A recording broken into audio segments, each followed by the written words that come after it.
Division 35. Revoking registration. 35.1. Simplified outline. The following is a simplified outline of this division. The Commissioner may revoke an entity's registration under this Act if the Commissioner reasonably believes that any of certain conditions exist. These conditions include the following.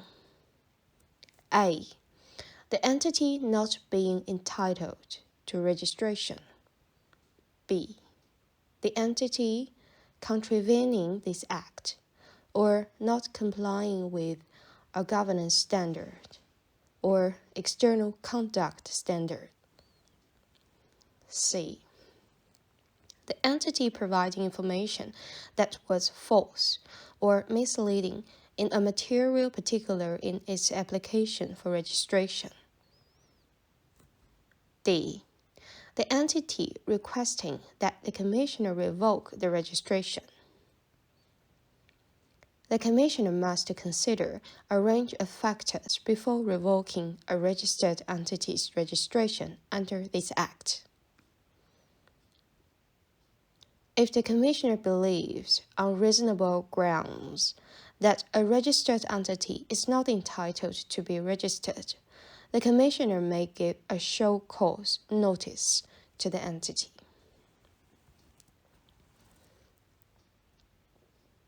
35.5. Application of this division to various kinds of registration.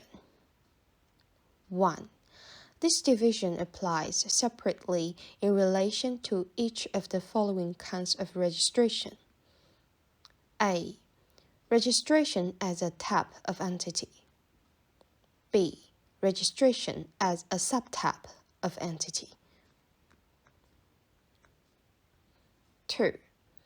However, the Commissioner must revoke a registered entity's registration as a subtype of entity if the Commissioner revokes the entity's registration as the type of entity that corresponds to that subtype, as set out in the table in subsection 25.255.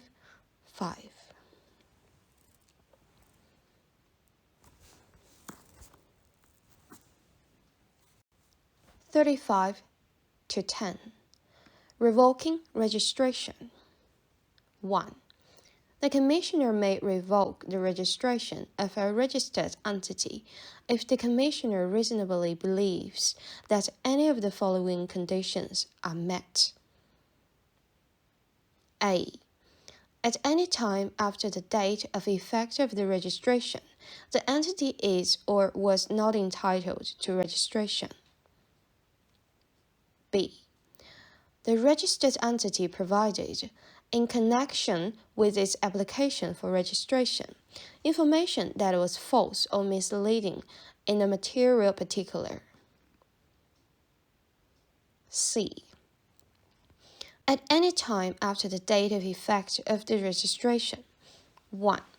The registered entity has contravened a provision of this Act, or it is more likely than not that the registered entity will contravene a provision of this Act, or 2.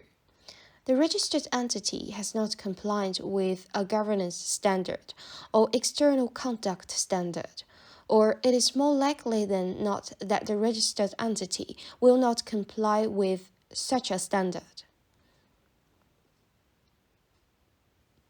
D. The registered entity has 1. A trustee in bankruptcy, or 2. A liquidator, or 3. A person appointed or authorized under an Australian law to manage the affairs of the entity because it is unable to pay all its debts as and when they become due and payable. E. The registered entity has made a request to the Commissioner in approved form that the Commissioner revoke the registration.